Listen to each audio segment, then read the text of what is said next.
Welcome back to the deep dive. Our mission here is, well, it's simple. We take all this complex research, these articles you've shared, and we just distill them. Right, into the most powerful nuggets of insight. The idea is, forget reading 3 textbooks. Exactly. We give you the cheat sheet. And today we're doing something a little bit different. Instead of analyzing family drama or the psychology behind it, we're diving into the language of connection, the architecture of it. The words themselves. Yes. Our sources are all very focused on optimizing vocabulary and clarity when you talk about relationships. Think of this as your shortcut to sounding, well, instantly more sophisticated on a topic that we all talk about every day. We're extracting those high-leverage terms, the word pairings, collocations, that professional communicators just use automatically. And this is critical. We're highlighting the grammatical traps, the ones that can make even really smart people sound a bit uncertain. The goal isn't just knowing what a word means. It's about mastering the linguistic tools that show you have a deep, nuanced understanding of the topic. Okay, let's unpack this. Starting right now with the essential vocabulary, the words that can replace simpler language and just add immediate precision. Let's start with the foundational one. First up, sibling. Sibling. It's the formal, clean word for a brother or a sister.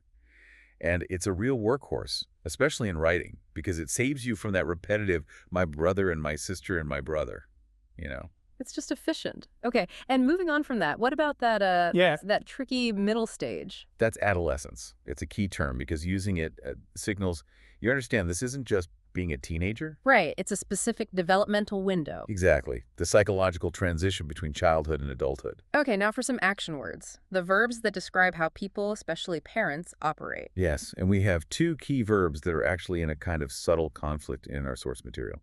The first is nurture. Nurture. Okay, so this means to actively help something or someone develop and grow. Right.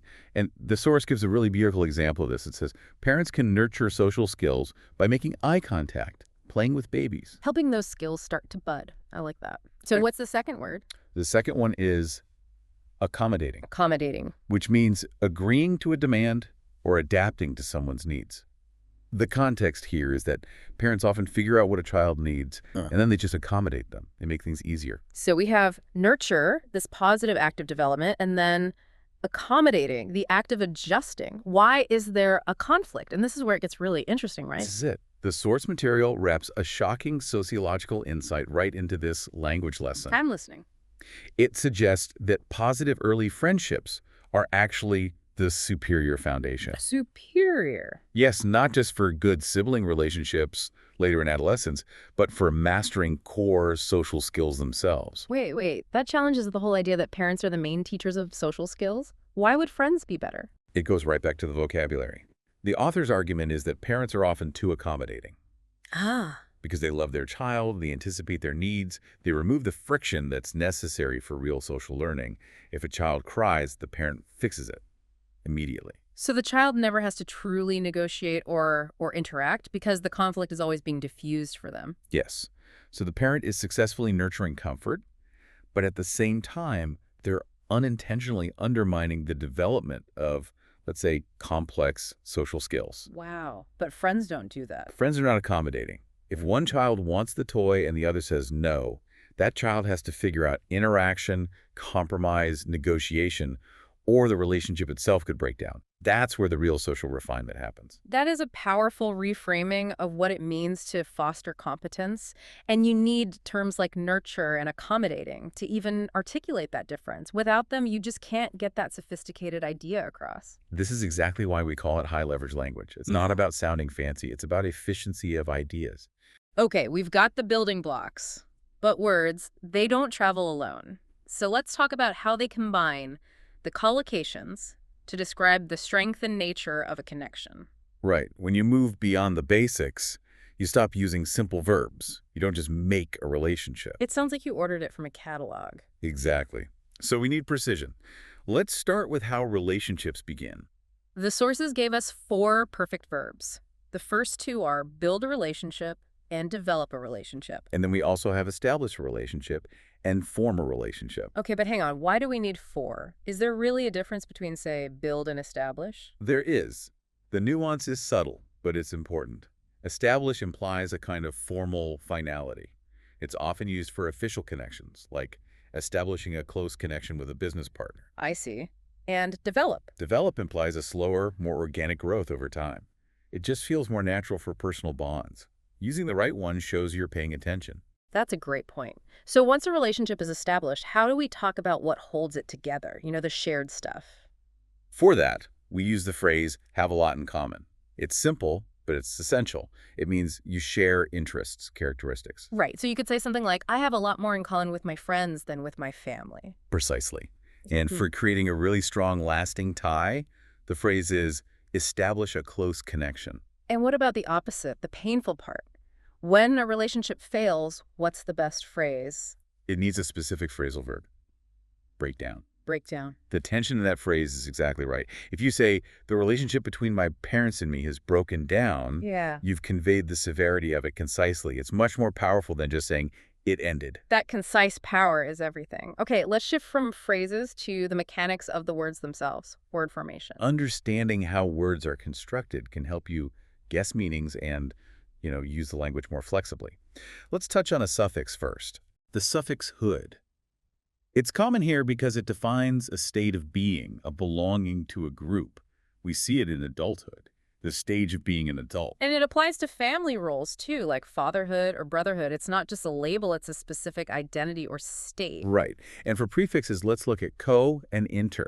Co means with or together. Think coordinate, cooperate. Action. Yes. And inter means between. That's where we get interact. And that loops right back to our big insight, doesn't it? Children interact, they act between each other in a way that's totally different from how they interact with an adult. That prefix highlights the reciprocal nature of the learning. The language reinforces the sociology. It's fascinating how those tiny pieces of grammar just carry the weight of the whole argument. Okay, let's get super practical now. Let's say you're asked to describe your own family, maybe in a professional setting. You need vivid compound nouns. Yes. These terms instantly communicate your family structure and its dynamics. First, the structure. Right. We have to distinguish between your immediate family, which is your core group. Parents, children, spouses. And then everything else is your extended family, aunts, uncles, cousins, grandparents. Knowing that difference just shows confidence. Absolutely.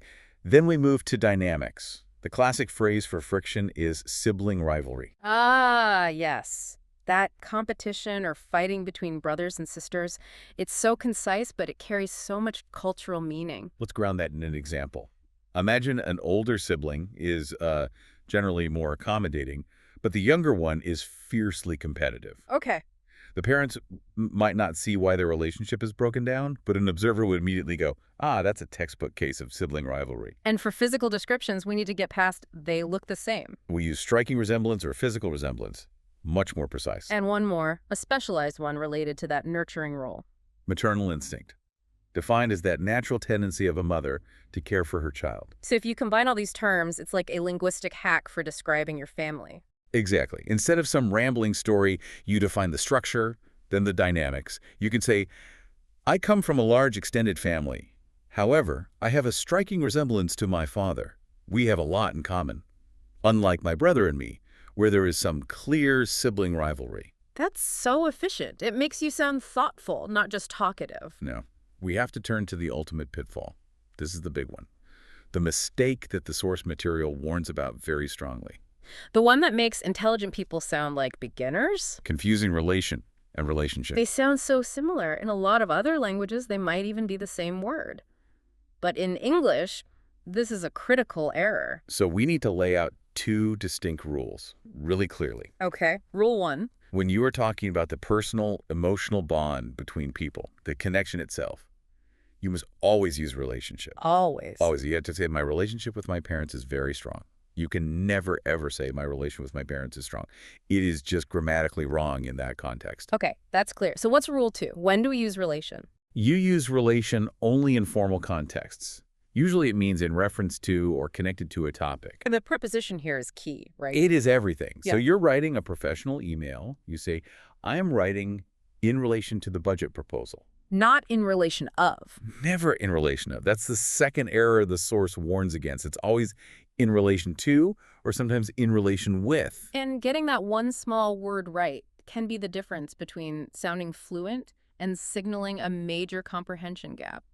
That's why these warnings are so valuable. We've covered it all now. High-level vocabulary like sibling and that really loaded verb, accommodating. We've done the collocations for building and breaking connections. And the one major grammar pitfall, relation versus relationship. Right. So you now have the linguistic tools to articulate ideas about family with much, much greater nuance. So what does it all mean? Beyond just speaking better, the language was the vehicle for a really crucial insight. Yeah. We learned that the very act of being an accommodating parent, which is driven by love, might actually slow a child's mastery of social skills. It makes their peers better teachers of real-world interaction. The goal was a shortcut to being well-informed, and we've landed on a genuinely counterintuitive fact, all wrapped up inside this language masterclass. Which begs a final question for you to consider. If the process of truly nurturing social competence actually requires friction, if it requires allowing a relationship to potentially break down with a peer so a child can learn, what's the right balance for a parent to strike? Where is the line between providing safety and comfort? And providing the necessary social difficulty required to truly master adulthood. Something to mull over until our next deep dive.